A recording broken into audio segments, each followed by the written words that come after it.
Hi everybody, welcome to the OAG RC. I'm Craig, and amongst the carnage of the Ultima build at the back starts season 2023 of the Orchard Raceway, and these two are our first matchup. It is the awesome Rising Fighter against the DT03. Who is going to come out on top? Let me take you through these two awesome, brilliant RCs. So our Rising Fighter is not stock. It has bearings. It's rocking a torque-tuned motor in there. It has oil-filled shocks front and rear. And also has a slightly different position for the rear shocks to try and reduce the height of the rear end on this somewhat against the stock one. This one goes quite well. I'm quite pleased with it. I've also changed the steering inside there for sort of regular Tamiya adjustables rather than the flimsy steering column that comes with this particular model. And then the mean looking DT03. This one is pretty much got some good hop-ups. It's got the carbon shocks at the front. It's got adjustables. It's got CVAs. It's got carbon at the back. It's got a brushless 17.5 turn Tamiya motor in there. It's got a aluminium servo mount. This thing has been hopped up a little bit and should be a pretty good contender. I think out of these two, my money would be on the DT03. So let's see how we get on out on the track.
And we're off. The very first lap on the Orchard Raceway for season 2023 by the Rising Fighter. Not a bad first lap, trying to find the consistency of the car. This track is really bouncy, really, as you can see, kicks that rear suspension all over the place as we crash into the middle section there. It's an old school track. I left it feeling quite bumpy and undulated this year, just to try and mix it up really. I see all these smooth tracks, lots of prep work gone in. I don't have the time for that here at the OAG, so we get what we get. Now, I'm trying not to do too many practice runs with the car.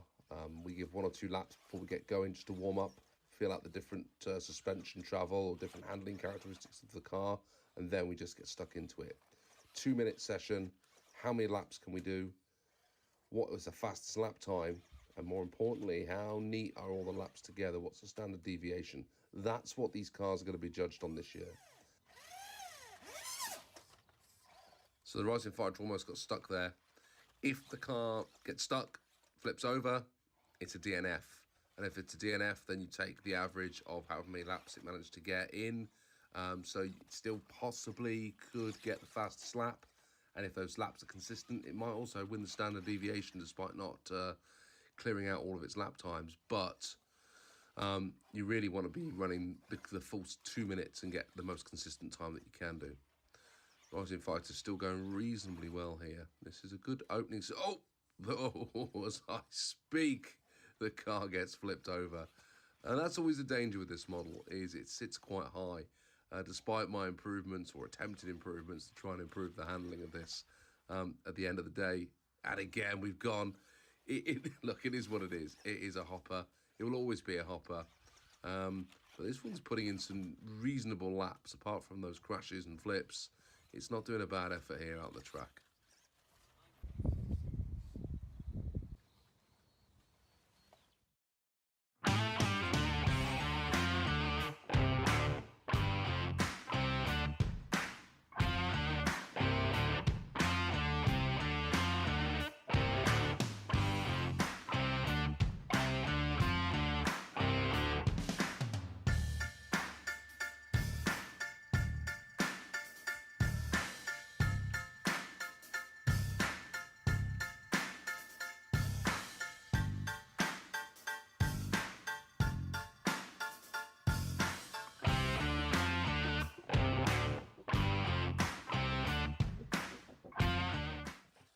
And here we go, we're off with the DT03. Now this one understeers quite a bit, so you've got to be really careful when going into the tighter turns. Although that's a good first lap, straight off the bat, we've got one out here. Oh, there we go, exactly what I was talking about. It just, I can't get the front end in. If you're on the power at all, it just doesn't seem to turn in. This one's got quite a bit of weighting on the front as well, so I'm wondering whether I'm operating on some staggers here. I'm wondering whether that's not really helping it out at all. Maybe I should have gone for some grooved tyres on the front. But still, we're starting to find... Where have I gone? There we go. Again, third lap running. Straight into that bit of piping there on Creation Corner. Really struggling to get the front end round that corner neatly.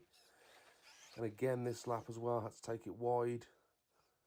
Yeah, it's wrong tyres, I think, for the track. But we're here, we've got to keep pushing. Let's see what lap time we can get out of it.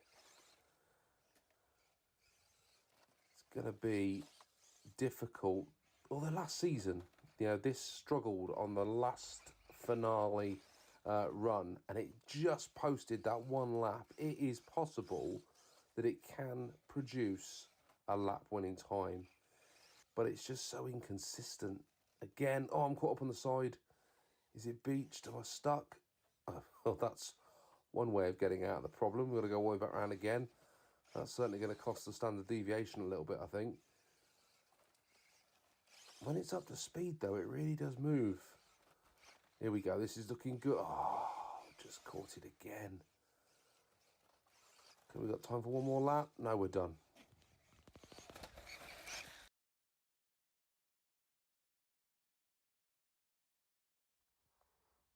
So there we have it.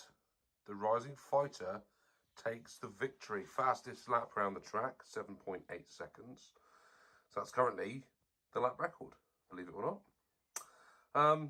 It handled more predictably than the DT03 did. Now, I do wonder whether the DT03 had a bit of a problem, because when I was putting it back on the shelf and it did its sorry walk of shame back to the top shelf, I noticed that the rear wheels weren't spinning in the same way that they were when I pulled it down. So I think something went wrong in the drivetrain, to be honest, which might have hindered its progress, but it is what it is.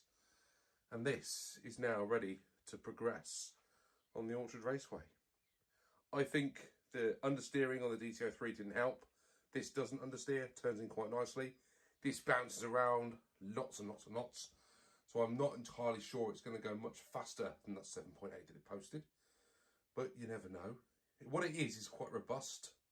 I never felt at any point like this is going to break, even though I was rolling it over, you know, smashing the impacts on the front bumper bar. It recovered reasonably well. So it's in the game. It's going through to the quarterfinals. Our first quarterfinalist, it will be in the round, in the draw when we get to that point. And for those eagle-eyed viewers in the back, the Kyosho Ultima has now got a body on it. Right, back to the action. Next up, we've got the Mad Bull and the Grasshopper. I will run a poll next week at some point and find out what you guys think of that one. Until then, whatever you do, make sure you have some good old-fashioned fun. Thanks for watching, everyone. See you soon. Hello, everybody. Welcome to the OAG RC. I'm Craig. It is time for round 1, match 2 on the Orchard Raceway this week. And we've got the Mad Bull up against the Grasshopper. Now, the Grasshopper is a original Grasshopper chassis. It's a Re body shell, rocking a 380 motor. And the Mad Bull is a Re Mad Bull with a Fighter Buggy RX body set on top, rocking a torque-tuned motor. And this one goes like the absolute stink. It is a fantastic, great fun bash Tamiya RC, and that thing is a Grasshopper. And if I'm honest, my money is on this. However, this really does struggle to turn. And if I can control it out in the Orchard Raceway, it'll beat the Grasshopper hands down. If it was a race in a straight line, this would be winning. Because it's actually got to go around some corners, I've got a sneaking suspicion that it's not going to fare quite as well as that thing. But hey, we're here to find out, right? Let's see how we get on. Let's hit the track. We'll come back at the end for a little debrief. See you in a bit.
there we go. The Mad Ball wasn't really even in the race, was it? As I've quite rightly predicted, almost impossible to get that thing going around the turns in a quick way, in a smooth way. And ultimately, you know, ended up with a plus 10-second lap. This thing did pretty good, didn't it? So we squeezed out, I think it was an 8:17 that was the fastest lap of the Grasshopper, which interestingly was quicker around the track than the DTO3 last week or the other week. Which, again, I think that tells me how good the Hopper chassis can be in tight environments, because it's really easy to drive it. It's really consistent. The 380 motor gives it loads of control out on the rough stuff. You know, I mean, look at that diff. That is not a tight diff, is it, back there? The Orchard Raceway replicates what an old, dirty, dusty 1980s RC track would have been. They weren't like these beautiful, smooth, manicured tracks. They were undulating. They were rough. They weren't asphalt. They weren't astroturf. They were just really nasty, rutty RC tracks, and that's why, you know, this is what was out there at the time running on those RC tracks, a Grasshopper and a Hot Shot and those types of cars. So I think that's probably why they do so well out on the Orchard Raceway. I'm pleased to see this get through to round 2. I'm looking forward to driving it again. I love driving a Grasshopper. I like a Hornet a little bit better. This one has those oil-filled shocks at the back, so that does help a little bit. I would love to get one with some oil fields on the front, because these spring suspensions, I mean, basically, there is no suspension at the front. Look at that. This side goes, this side, oh, it does, it does. I was holding at the top. So that is the front suspension. Look at that. All part of the character. I'd love to get one with some proper CVAs on the front that maybe sort of sorted that out a little bit. I think I've got a Grasshopper too somewhere that, you know, we might swap out with this at some point. But I love the fact that this, the gearbox, the chassis tray, the servos, it's got modern electronics, so that's not, you know, 1980s stuff in there. And those shocks at the back are JKRC shocks, so, you know, they're modded shocks at the back just to give it a little bit extra. But, you know, the rest of this interior bit here is all those front shocks are from the 1980s. Look at those, 1984 they'd have been. Still going strong, still giving me fun. And that's what's great about these cars, isn't it? Is they're still rocking and rolling many, many years later. So, hey, let's get this out for round 2. Up next is, I can't remember what's up next. It's the, oh, do you know what's up next? It's the Hot Shot against the Pump Box. We all know who's winning that one. You know, I'll put the poll out, but if I don't get 100% votes for the Hot Shot, I'll be very, very, very surprised. So, yeah, let's get the poll up in a week's time, and we'll see what you guys think of that matchup. And, yeah, looking forward to that, because I love driving the Hot Shot. Right, guys, see you all soon. Bye for now.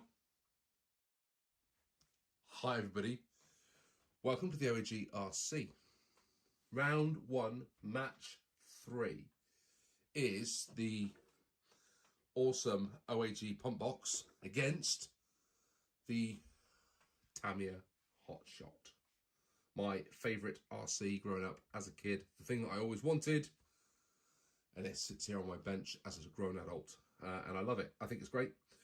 The Pump Box is going to go, well, about as well as you can expect a lunchbox is going to go. So it's going to bounce around all over the place. It's going to be ridiculously hard to drive because it's got a BZ motor in, and I'm not expecting it to do particularly well. The Hot Shot is an awesome RC. It's not as good as the modern four-wheel drive RCs. It was 1985, I think it was, it came out, and the re doesn't improve on anything from 1985.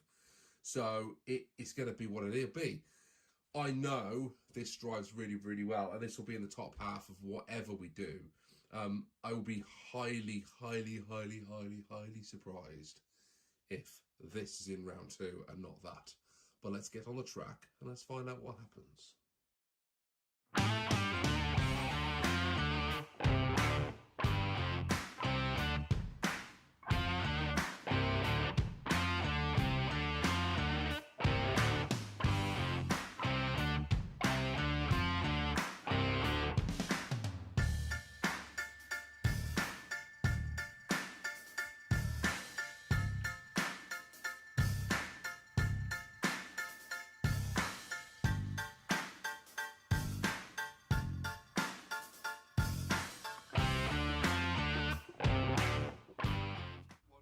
So here we go, the mighty pump box hits the Orchard Raceway. I am expecting lots of wheelies, and as you can already see, a lack of the ability to take a turn. I am not expecting great things from this. We'll see how it goes. Probably, I would imagine it's going to roll at some point. That's my biggest fear with a lunchbox, is that you go into the corner too hard and it tips over. Although, well, and this one's got that extra speed with that BZ motor as well, of course. So, whoop, nearly went there, look. See, that's what I'm talking about. You just get that wheel onto the tubing, and there's every chance that it's going to flip over. I almost made it round the turn that time for the first time. Yeah, it's not a racer, this one, is it, really? It doesn't have pickups and pace, though. When you put your finger down on it, it really does take off. But, I mean, it looks cool. That's the one thing I would say about a lunchbox, is certainly this one. It always looks cool. That was quite a nice lap, that one. I think that was the best lap so far, which is meaning I think we're on to a good thing. I'm starting to get the hang of it now. Let's see if I can keep it going. Oh, that was a bit strange. Didn't really get the turn there. All right, come on. Let's get another lap. Let's get another decent lap. See if we can get some... Whoa! And the servo is gone. That's not good.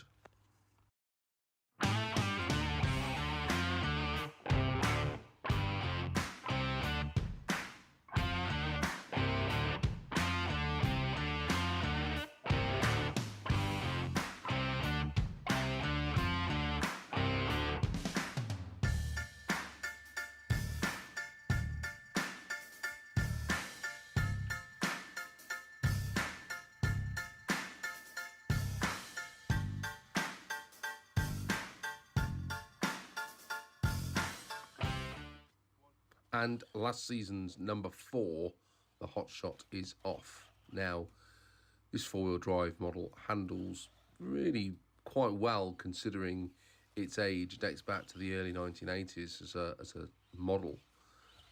Already struggling to get it round Creation Corner, though. Now, that is interesting. I find this one usually handles pretty well.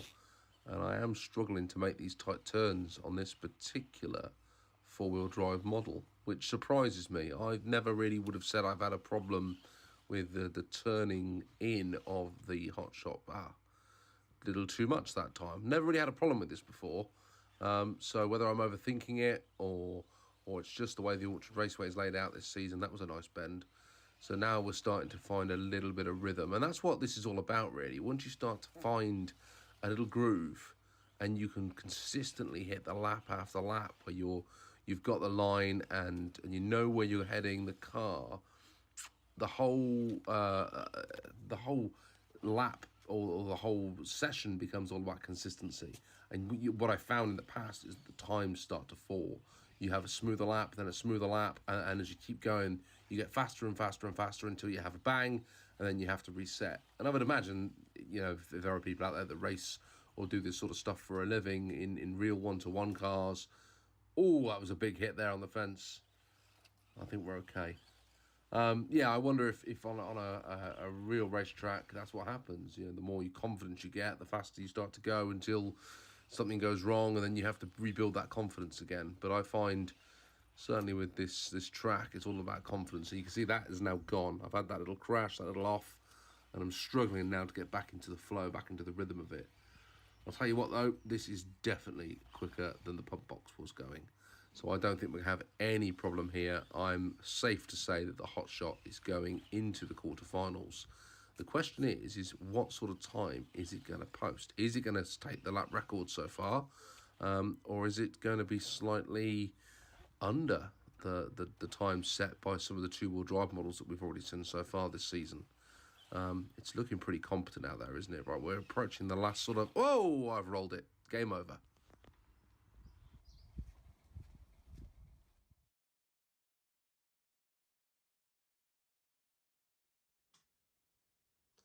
As predicted, the Hot Shot went in with a 7.1 something second lap.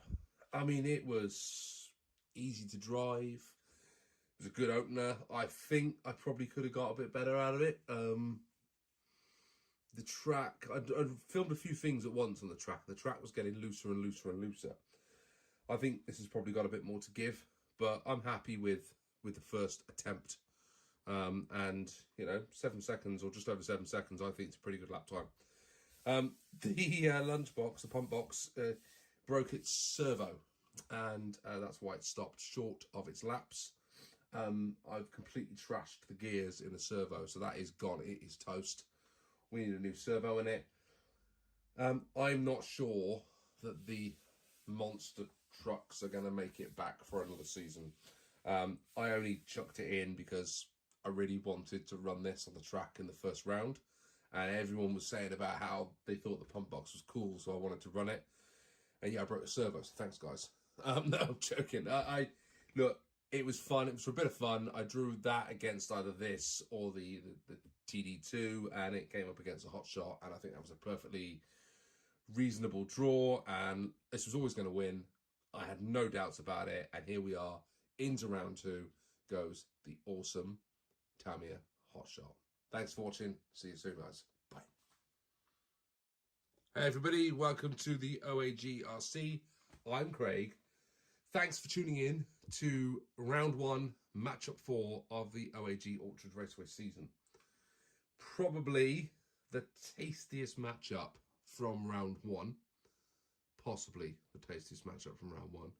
We've got the Tamiya Thunder Dragon in its X-Wing Tribute livery against my awesome Madcap Astute Hybrid, Project Ham. Project Ham has never been driven. It is going to be driven for the first time on the Orchard Raceway in this direct head-to-head. And guess what? This also hasn't been driven. I took it out back last year when I was running the XV01 against a buddy of mine, David's TA02. We did like a rally race thing, and we took the hot shots out. I also took this to me, so I wanted to run it. I'd not run it. I'd heard great things about it. And on the day, it didn't do anything. It wouldn't even drive. And I got it back in. I thought, what have I done wrong with it? And it turns out I'd slapped the used battery in, so it had no battery power, which is why I didn't go. So this is going to have its first full pack run through it against this. I have no idea which way this is going to go. I can't call it. It's too tight. I've put it out to the poll. I'm filming this ahead of putting the poll out, so I'm expecting you guys to call this pretty much a head-to-head race on these two. I think you're not going to be able to split the difference. I can't split the difference on them. So let's get them out on the track. Let's take a little look at them, and then let's see who is going in to round 2.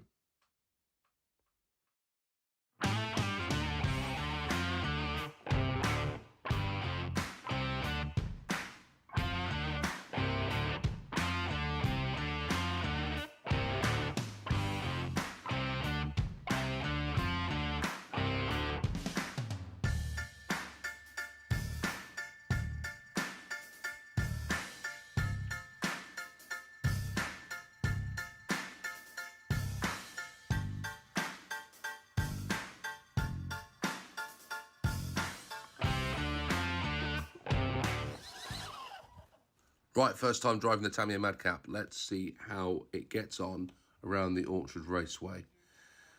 I've not even test driven this around the track, so this is first time out. And you can see already I'm starting to get the feel for it, although a little bit wiggly around the back straight there around Mossy Bottom. Okay, so what I would say about this particular car is it has a huge amount of grip. You can chuck it in and it turns, as you can see there going around Creation Corner. It just bites and turns in. So what you're able to do is have a lot more confidence going into the corners than I am on other models.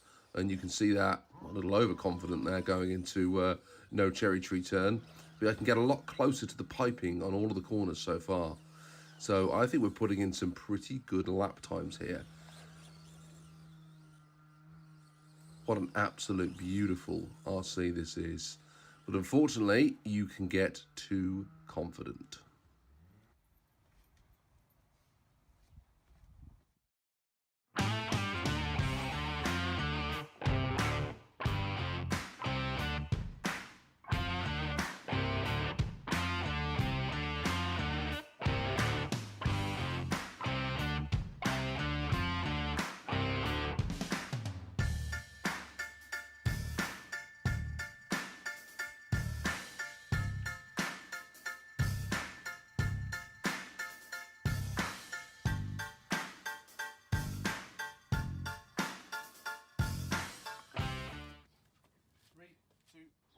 The Madcap set down a real fast lap poster here. Unfortunately, didn't manage to complete all of the laps. So the door is wide open here for the Thunder Dragon. If only I can keep it on the track. Now, what I can certainly say about this RC from these initial couple of laps is it handles absolutely wonderfully. The car doesn't have any oversteer or understeer. It just, out of the box, does what you want a four-wheel drive RC to do. It's consistent, it's simple to drive. You know, it's a RC of its time, so it's not as low profiled as some of the four-wheel drive models that we see today. But it's so good to drive. You can get so much confidence out of it. And certainly you can see here, well, a little bit of an accident there. But for the most part, I'm just doing consistent lap after lap after lap, which also means this one's going to be posting a pretty good standard deviation as well.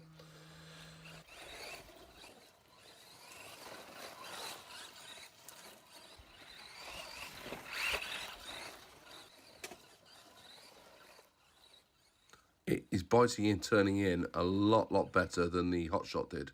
So you can see, just going around these corners, how much more confident you can be. And the lap times are getting quicker and quicker and quicker as this run goes on. There is nothing wrong with this RC. If you're on the fence about getting one of the Thunder Dragon or the Dragon Series cars, go and get it. If you like driving buggies, this will be... Hey, I don't know what happened then. Jumped over the barrier. We'll scrub that particular lap, I think. Yeah, these cars are just fantastic.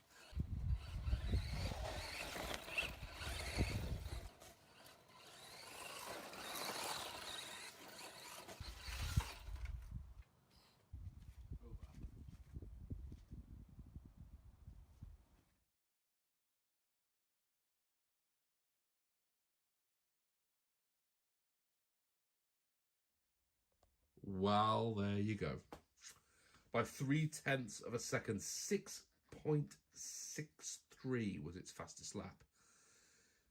Wow.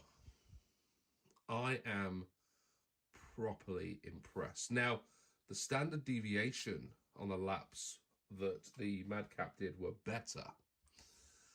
And the question would be, is if I'd have kept going and the Madcap hadn't have flipped, and that was more because of my poor driving, I think, than anything else, would it have actually done more laps than the Thunder Dragon? I don't know. I don't know. But I'll tell you what I do know. This thing is exceptional. It is so easy to drive. Got all sorts of gump from the bottom of it there from the track. So easy to drive. Such a lovely controlling RC.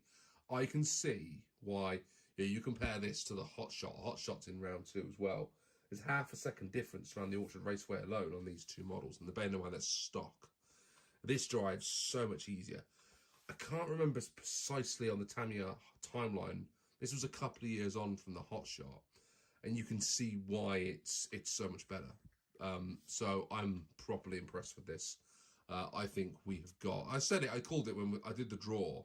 If you guys go back and look at that video, I called out in that draw that I thought I wanted the Madcap to go through because I put my heart and soul into that car and I love it. And I said it'll be typical, this will go and win it. It'll go and win the whole thing. And do you know what? After round 1, this might now be my favourite tip to win the whole thing. Outright. This is such a great RC. And I'm surprised. I wasn't expecting that. I wasn't expecting it to be quite as good as it is. Now, I hope I'm not over talking it. Remember, we've got the TD2 still got to come. We've got the TTO2B, last season's champ, to come. We've got possibly the other big head-to-head run out on the Orchard Raceway. And that is, well, sorry, the TD2's facing off against the Ultima Legendary. I mean, let's not forget that matchup, right? But also, we've got the Cougar hitting off against the Holiday Buggy, Derek and the DTO2. So anything can happen. Anything can still happen.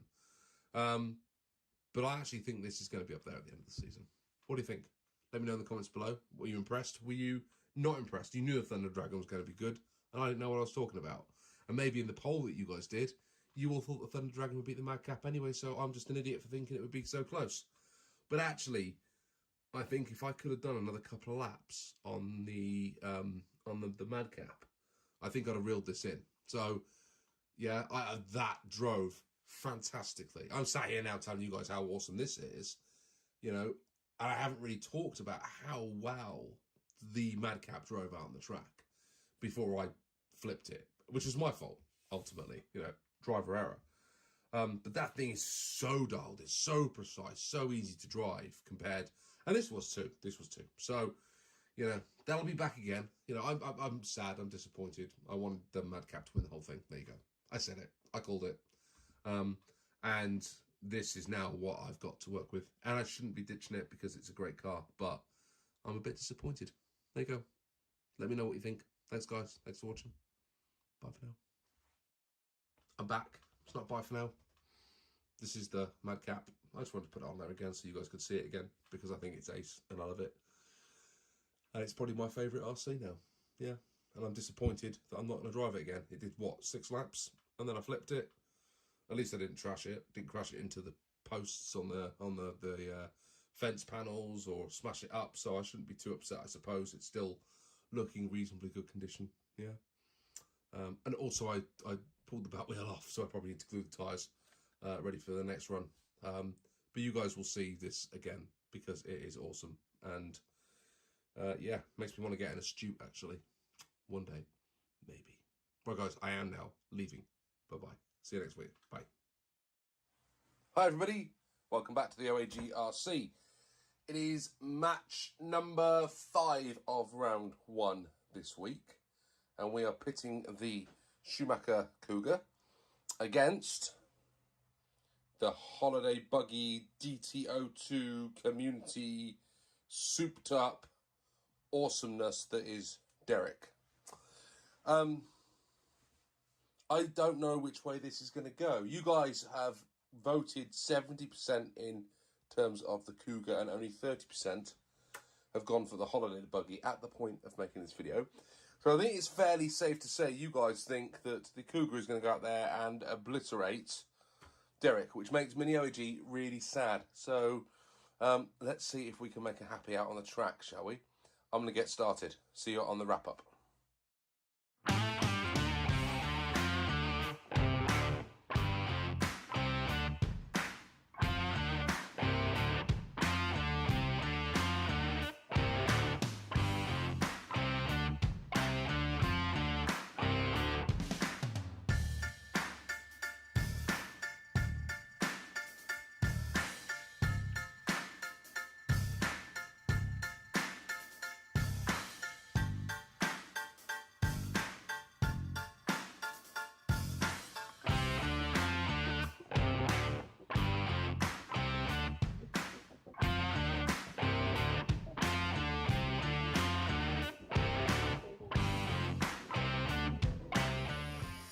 So here we are off with the Schumacher Cougar.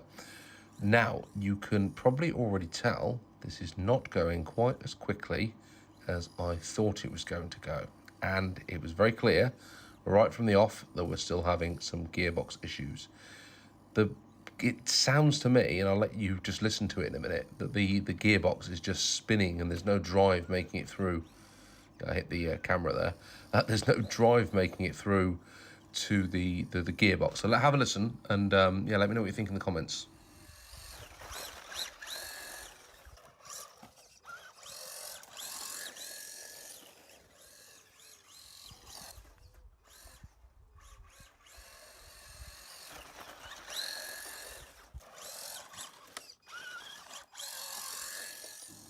To make things even worse, what you saw then was that the car is also not going in the direction I'm turning. And as I started to drive and do the laps here, I started to realise that the steering wasn't responding. And you'll see as we get towards the end of the run here that actually it just altogether gives up. And what had happened is the whole steering mechanism had worked itself loose. Maybe it was when I hit the piping, maybe it just wasn't tight enough to begin with. But I mean, this car wants to go around the track well. It really wants to. But I just can't seem to get it sorted and get it working right. And I would really welcome anybody to give me some advice and offer some advice on how I can, number one, check what's going wrong with this gearbox, And secondly, I'm going to have to strip this thing down and just rebuild it from the ground up.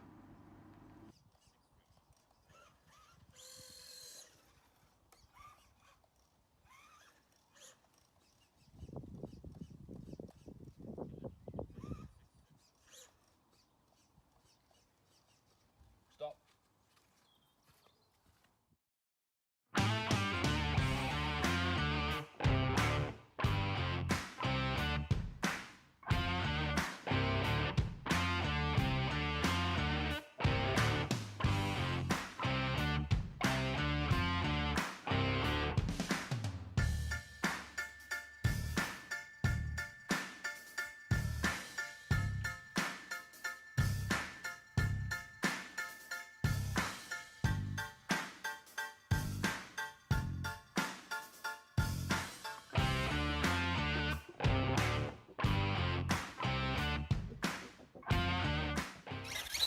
After a disastrous Cougar run, let's see if the holiday buggy can do any better. And immediately you can see this one's getting off to a far better start. That TZ motor really sends it down the straights pretty quick. I don't know whether it's handling as well as I think it should be. Maybe it's after driving the Cougar a little bit slower. It took a little bit of time to get used to this holiday buggy. It's got a lot more power in it. What I do think is it needs a new set of rear tyres. Mini OAG ripping all those donuts, I think, has completely shredded the rear tyres. But yeah, this one's looking good, with the exception of me not having any grip through the dusty section there. This really is a proper chassis modification now. It feels completely different to the DTO2 that it started as, and actually feels, I suppose, closer to the Madcap, albeit, you know, I didn't get a very clean lap with this one. I actually think it could probably do a lot better. We did actually beach it, which you'll see in a moment. So it only did, I think, 7 laps in total. I think given a few more, I might have got a faster lap time. But it will be back to fight another day.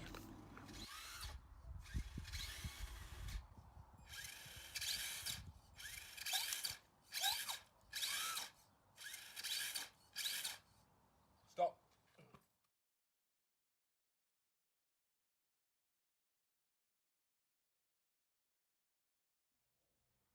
So there we go. The holiday buggy has only gone and beaten the Cougar. Now, 2 things happened out on the track with the poor Cougar. Firstly, the gearbox is still not right.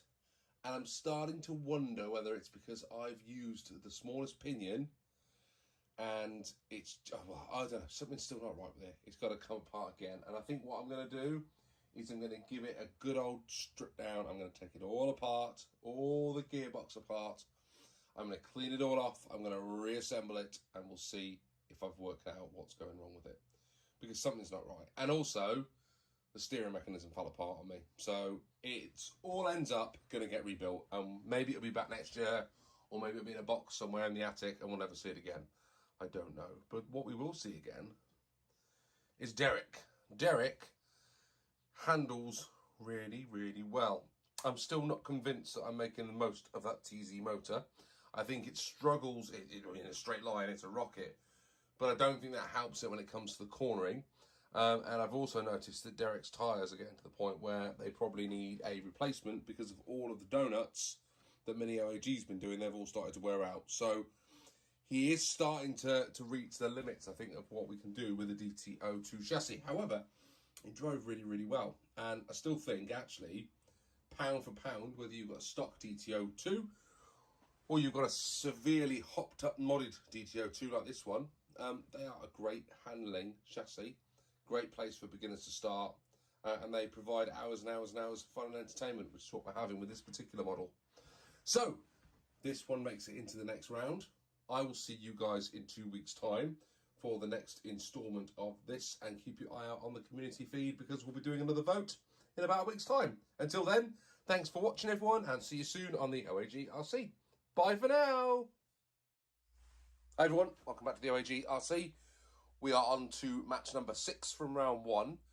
And this one is one that's going to really be tough for me because my Raider, my beloved Raider rebuild, not my original Raider, is going up against the TT02B.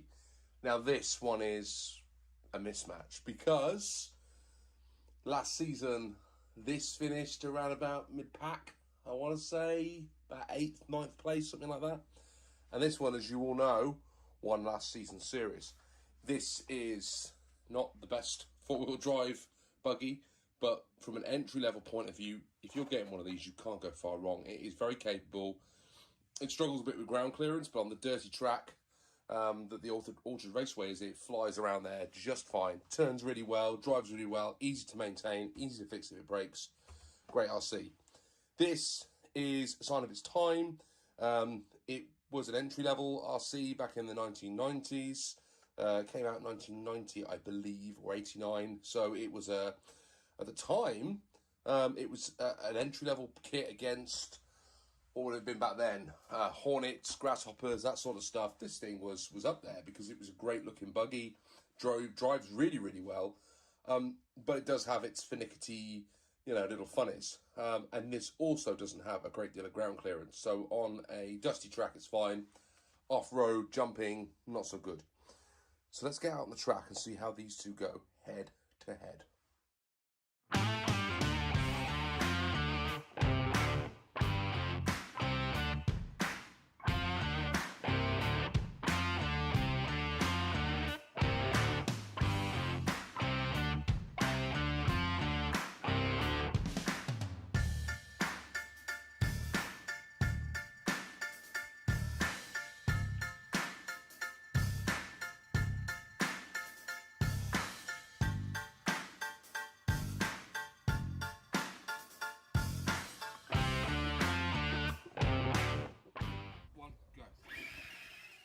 And we're underway with the Kyosho Raider. You guys know how much I love this car, but it is not race pedigree. So what we're going to see here is the car's going to struggle to get round Creation Corner, as demonstrated already. And if I'm honest, the steering's a bit sloppy, despite the fact I've modified it and taken a lot of the original parts of the steering mechanism out. It's still not as direct as other buggies are. And you can see I keep clipping the inside of the corners. It's not a smooth drive whatsoever, but it is consistent, and that will show up when you see the end result with this. We have a really good standard deviation, and it puts in a good number of laps as well. So, while it's never going to be the fastest, it certainly drives quite neatly, and that's probably because it's a little bit slower than some of the other buggies.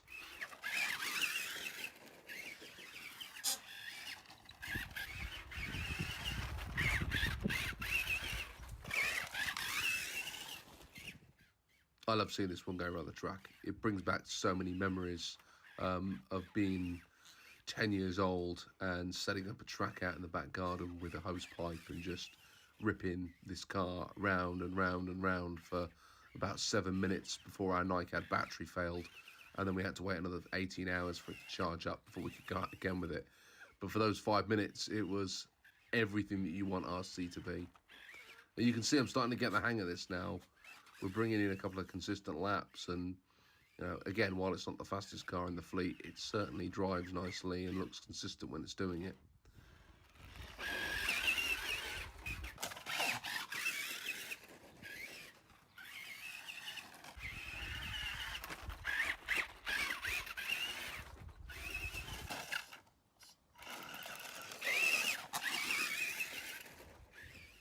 I think those Scorpion Riri tyres catch up a lot better on the grass than they do on the dirt. When it gets in the off-road section, it seems to be a little bit squirrely at the back, but on the grass, it catches up quite nicely and gets a good bit of grip. So something to be thoughtful of if you're getting those off-road Scorpion tyres onto something.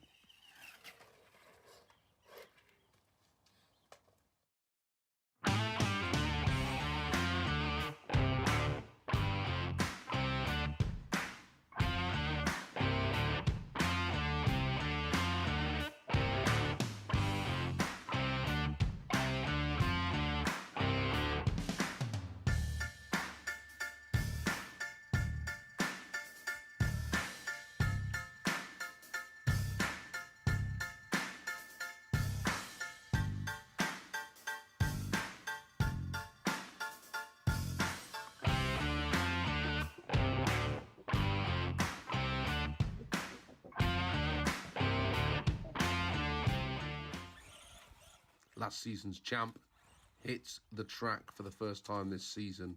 Not a great start there up against the barrier, but you look at how much quicker this car is around the track than the Raider was a moment ago. You can see it's about 2 seconds a lap faster. Really, really, really makes mincemeat of this circuit. Nice twisty off-road track. Really does favour the four-wheel drives. And the only problem with the TTO2 is if I have to reverse for some reason, the ESC doesn't engage the reverse function as quick as I perhaps would like it to. And it does actually affect the standard deviation on this thing. Once it gets up to speed, you can see here, it just, oh, took that a bit too tight. You can see I'm struggling to engage the reverse gear again. Just cannot get reverse to come on straight away. Right, let's get another couple of flyers in here. There we go. You can see when it comes together like that, it turns into the corners so much quicker, and the four wheels, ooh, big crash there. The four-wheel drive really allows you to fling the car back out of the turns and get some drive on this dusty section. But I'm really struggling with this today. I'm really struggling to put together some fast, consistent laps. Too many mistakes, probably trying too hard to make up for the early mistakes.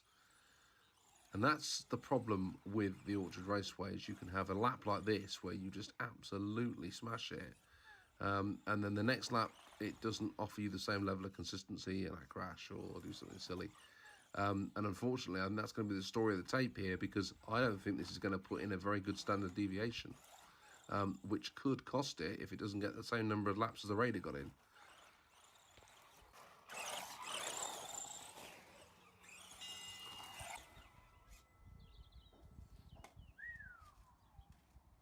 That was fast.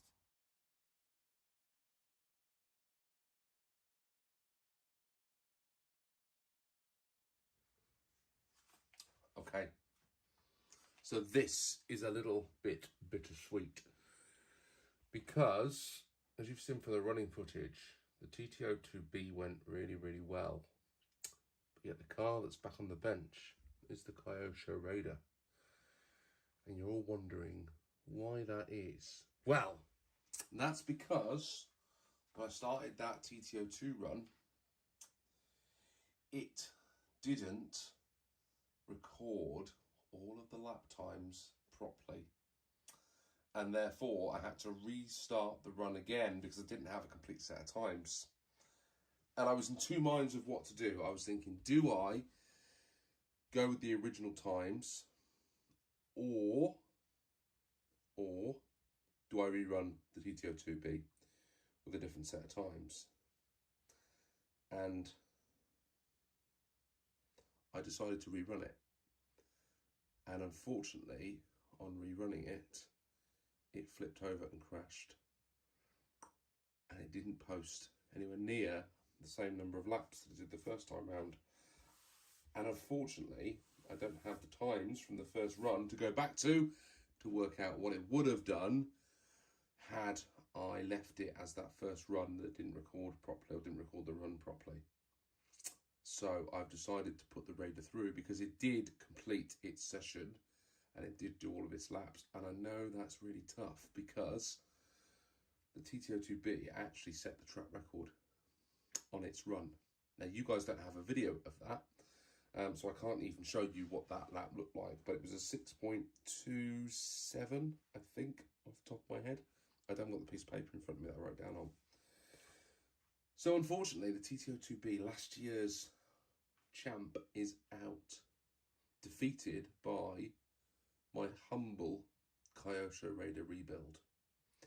And as you can tell, I'm in two minds as to whether I've done the right thing here, because you all might think, well, that's not really in the essence of what the Orchard Raceway is all about. However, they are my rules and I have to stick by them should I choose to. And in this particular example, I am going to choose to stick by the rules. So the Raider is through to round 2. The TTO2B is out. The only thing that's left for that is you may choose to vote for it in the redemption race at the end of the season to see that against whoever wins the first vote. And I don't know who that is as of yet because it's not finished, but it's looking pretty good for the Madcap at the moment. So there we have it. Thanks for watching, guys, and see you all soon on the OAG RC. Bye for now. Hi everybody, welcome to the OAG RC. Match number 7 from round 1. Pits 2 pretty good looking buggies from my own personal aesthetics point of view, and from what I've achieved with these, I am super happy with the way that the Frog turned out and its neon paint scheme, which was me trying to do something different. It's not perfect, but you know what? I like it. I think it looks pretty cool. And then this DF03 build. If you guys remember when I got this, it was not a wreck, but it was something that needed to be rebuilt. And you know, this was the body set that came on top of it, and it really needed some love. And what we've done is given it that. And to look at, it is absolutely beautiful. I didn't get all the decals right, but considering these wheels were completely black and I stripped the paint off them, added all those lovely clear blue parts that you can see, and these beautiful clear shocks that I think you can see in the video there now. This thing really does look good, and it almost is a shame to drive it. It's the closest I think I have to something that I just want to put on the shelf and look at every month. But I'm not going to do that, because that's not what I do. We're going to drive it. We're going to see how it gets on up against the Frog. Personally, I don't think the Frog stands a chance here. But as we've seen with the weeks that have gone by, anything can happen on the day on the Orchard Raceway. This can have a mechanical fault. It could get stuck. I could flip it. And this thing could just, you know, poodle around and clean up. So let's see what happens out on the track.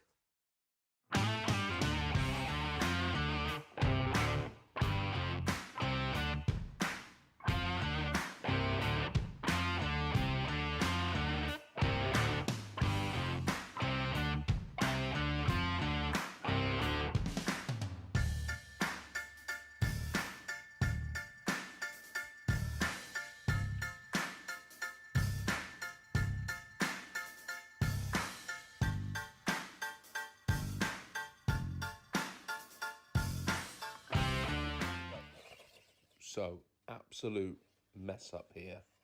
I did not, for some reason, record the second camera on this run where the Frog was going around Creation Corner. And that is on me. I think I forgot to press record. So I apologise that all you're going to have to see here is the Frog going around, no cherry tree turn, and back again. Now, what can I say about the Frog? It was very consistent, well, reasonably consistent. We put a fastest lap in of 8.1 seconds, which I thought was pretty good. That was half a second faster than the Raider. It was actually faster than the DTO3, which only did an 8.3 fastest lap, and the Frog did an 8.1. So it was pretty good, although only just slightly faster than the Grasshopper on its 380 motor, which last season I seem to think it did it about half a second faster than the Grasshopper. So on that front, it was probably a bit disappointing. But as you can see going around the track, it's putting in consistent lap after lap. We had a couple of funnies where we ran off and recorded some high times. But in total, we got 13 laps out of it, which is one of the highest out of the whole Orchard Raceway so far.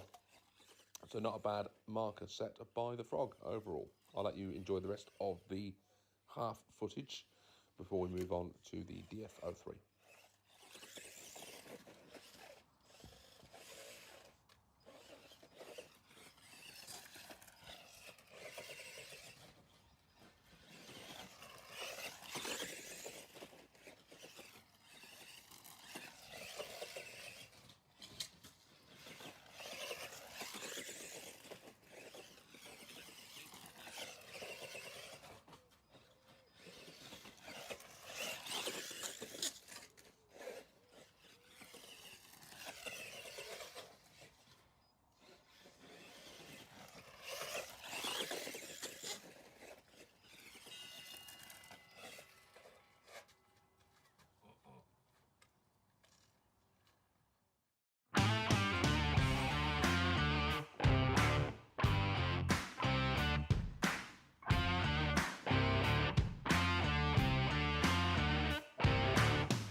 And we're off.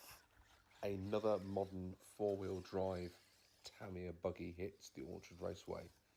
And things are starting to look very, very positive. I really like the way this one handles. Doesn't quite cut in, or doesn't seem to cut in quite as fast as the TT02B. But remember, this is running a silver can, and that TT02B was running a torque-tuned as standard in the kit.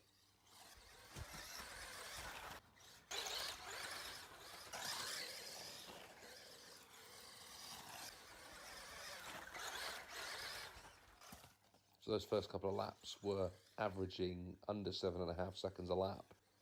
But then, as you just saw, I started to try a little bit too hard.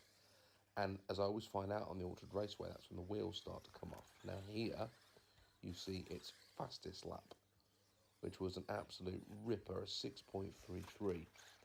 Followed up then by its worst lap, because I got stuck there on the side of the railings, and yeah, just got too overexcited, which unfortunately is a little bit the story of my driving. I have a great lap and then I mess up and have a really bad one, and again there I just had to go way back and again.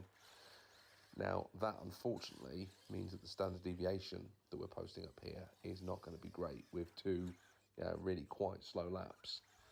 So I start to put the hammer down to try and catch it up, and it results in, unfortunately, the most spectacular finish.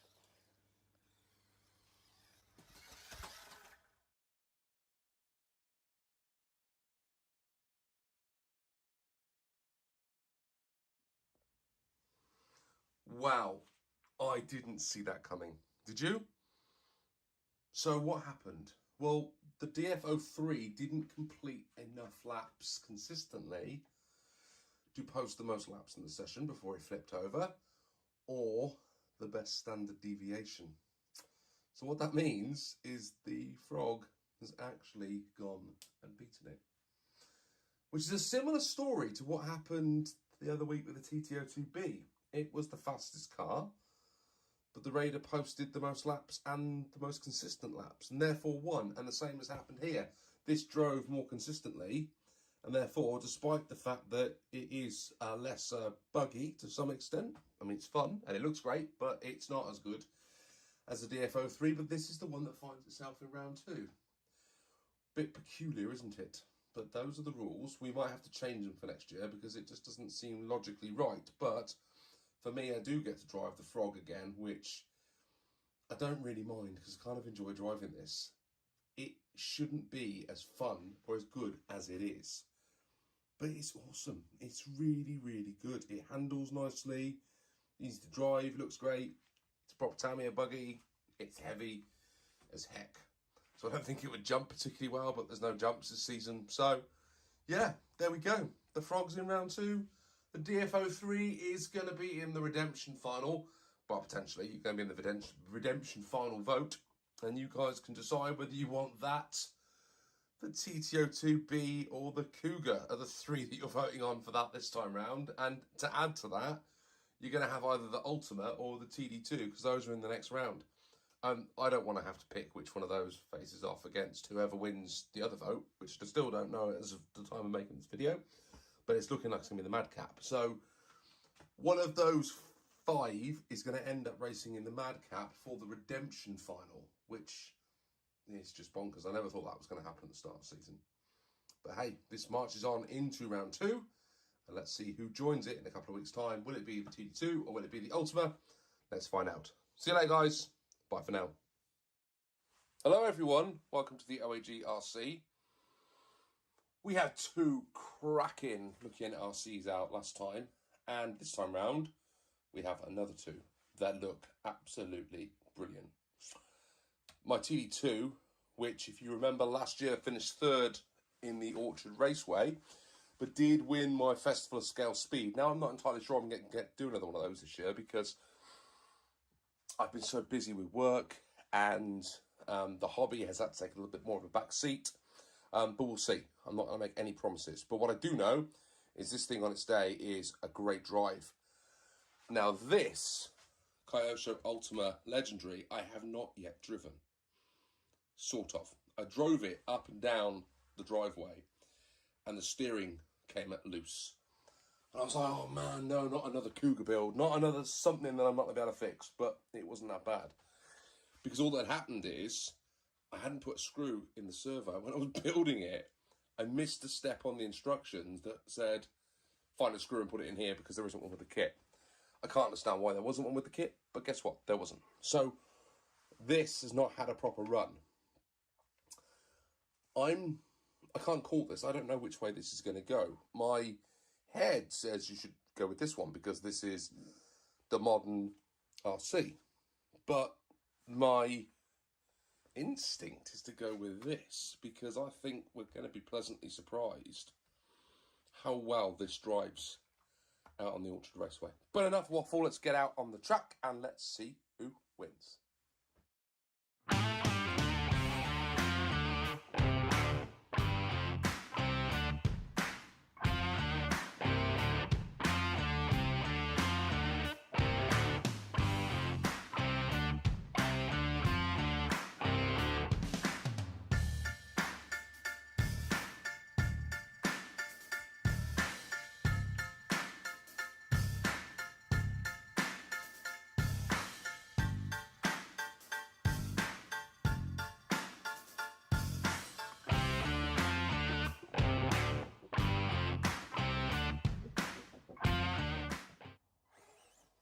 And we're off. TD2 is ripping up the track. Last season finished third, so I've got high hopes for this on the Orchard Raceway this season. Not a bad first lap. A little bit of a run up on the curb there, just on the warm up, but we're now seeing what this thing's capable of doing. It really does drive really, really easily. Easy to steer.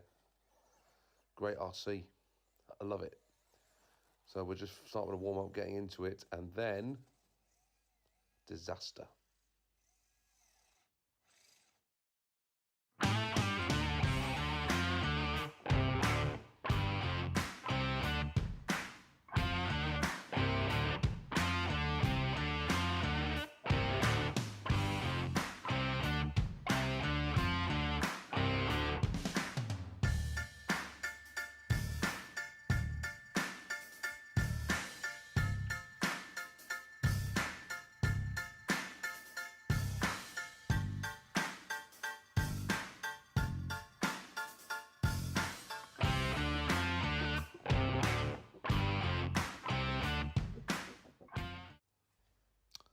So after that awful T2 run, the Ultima has just got to drive a clean set of laps, clean 2-minute session, and we will take the victory. I am sure of it, because unless it's super slow, there's no way that this isn't going to outperform the TD2.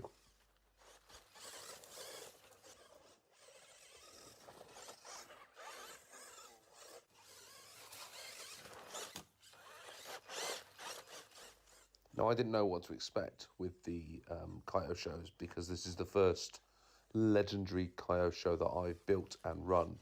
And I was really impressed with how much power the gearbox has got in these Riris. It is really, really, really fast. It seems to be, well, it seems to have an awful lot of power and torque. I don't know what it's like at top speed, but certainly around the Orchard Raceway, it's putting down some pretty impressive laps. So the fastest lap, I can tell you, was a 7:17 around the Orchard Raceway. That was lap number 9. And that is the same speed, the same lap time that I managed to get out of the Hot Shot. Now, these two cars would have been around the same sort of era. I think this was 86, I want to say, and the Hot Shot was 85. I mean, I might be slightly off on my years there, and someone can correct me if I haven't got it right.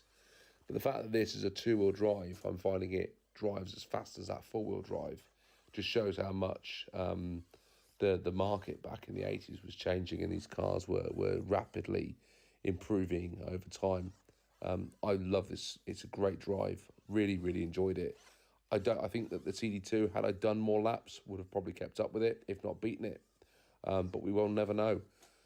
We'll never know.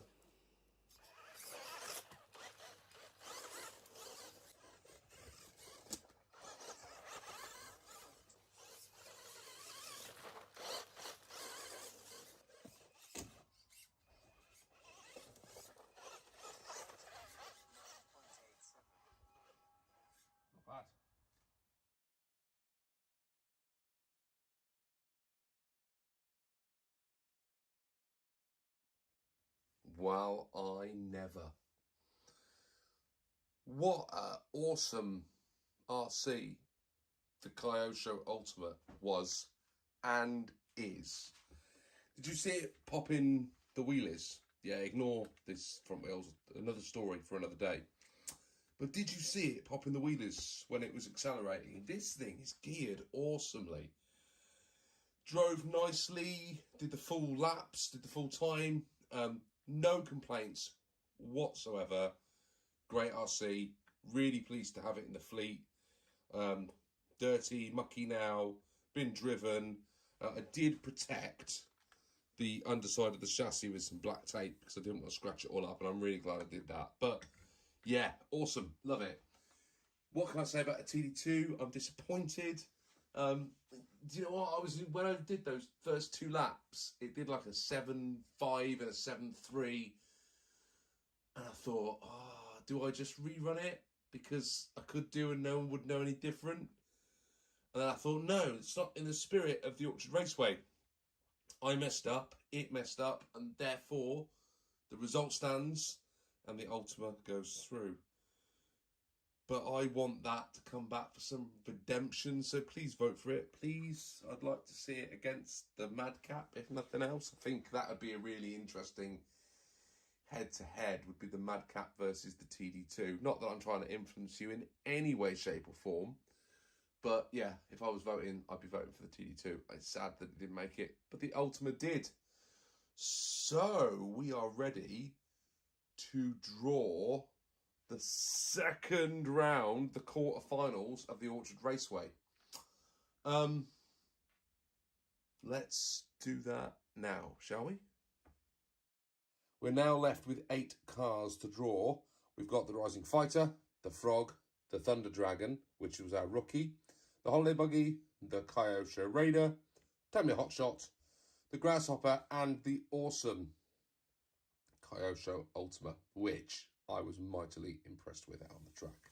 So let's get them all into our RC Birds mug. Dirk, thanks for sending this over. I didn't get any other offerings for other mugs, so guess what? You get to go again for the second round, and let's see what the matchups are going to be for round 2. Right, I've given the draw cup a shake, and we're going in. So first out is the Rising Fighter, my hopped up Rising Fighter, and we'll just get in here a little bit. That's going to get drawn against the Thunder Dragon. Wow. Our rookie in the Thunder Dragon, I can only see that going one way after round 1. Unless I flip this thing, then I can flip that thing too. Yeah, you know, that's going to be, I think, a one-sided draw. Right, next match. The Grasshopper, one of my first RCs, is drawn against the Kyosho Ultima. Whoa. Now that actually might have been, no, you wouldn't have seen that on a track, would you, back in the day? But those are 2 fairly close together RCs in terms of timeline. That's only going one way, isn't it? I mean, there's no way that Grasshopper's going to be the Ultima. Next out then, Holiday Buggy. Derek goes up against the Frog. Nice tasty matchup there. 2 rear-wheel drive buggies. Again, I can only see that going one way. And the final draw sees the Raider go up against the Hotshot. Oh, man. That is my boyhood car that I had as a boy going up against the car that I always wanted as a boy. That's going to be an awesome head-to-head out on the track. It's only going to go one way, but it's going to be great fun. There's some really interesting matchups up there. I think this one's going to be interesting. I think the Holiday Buggy will win, but I think it's interesting to see those 2 rear-wheel drives going against each other. This is going to be a real sort of gut-wrenching one for me because those 2 are awesome. I think the Thunder Dragon's going to clean up here against the Rising Fighter, and the Ultimate will easily smash a Grasshopper. There's no contest there. Right, guys, there you go. That's round 2 drawn. and I'll see you all real soon out on the track on the OAG RC. Thanks. Bye for now.